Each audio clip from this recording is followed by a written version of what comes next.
मित्र हो रामकृष्ण हरी. आज आपण जाणार आहोत जळगाव जिल्ह्यातील चाळीसगाव तालुक्यातील नांद्रे या गावाजवळच्या मन्याड धरणावरती. तसं जर पाहिलं तर मन्याड धरण हे नाशिक जिल्ह्याच्या अगदी बाँड्रीवर आहे.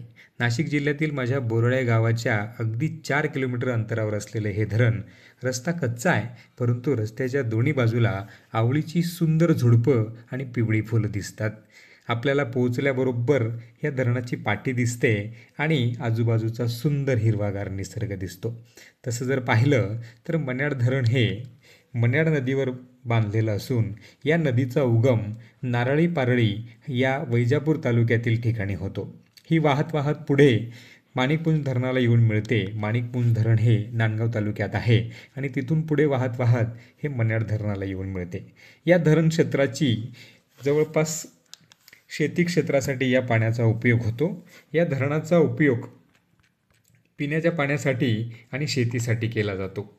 तसं जर पाहिलं तर या धरण क्षेत्राची मातीच्या धरणाची लांबी सुमारे 9,142 मीटर असून त्याची लांबी एकूण 9,480 मीटर आहे.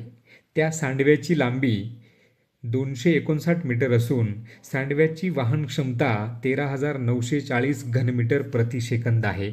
धरणाची उंची 32 मीटर असून बुडीत क्षेत्र 740 हेक्टर आहे.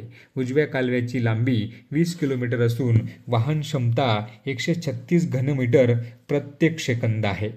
या परिसरामध्ये या धरणाच्या पाण्यामुळे इथला संपूर्ण परिसर सुजलम सुफलम झाला आहे. धरण परिसरामध्ये नांद्रे या शिवारात कापूस, केळी, ऊस, डाळिंब अशी विविध नगदी पिकं घेतले जातात आणि या धरणाच्या पाण्यावरतीच मन्याड तेरा पाणी अमृत असं म्हणून शेतकरी सुंदर शेती करतो. धरणाचा परिसर इतका सुंदर आहे आणि एखाद्या धबधब्याप्रमाणे जसं पुण्यातलं मुशी डॅम आहे तसंच हे आपल्याकडचं मन्याड मुशी डॅम आहे. या कालव्यावरनं अथांग पाणी असं मस्तपैकी वरून पडत असतं आणि सुंदर नजारा या ठिकाणी दिसायला मिळतो. मित्रहो, आपण जवळपासचे मालेगाव तालुक्यातील, सटाणा तालुक्यातील किंवा कसमादे परिसरातील प्रत्येक व्यक्तीने या मन्याड धरणाला एकदा भेट दिली पाहिजे असं मला वाटतं. तोपर्यंत रामकृष्ण हरी.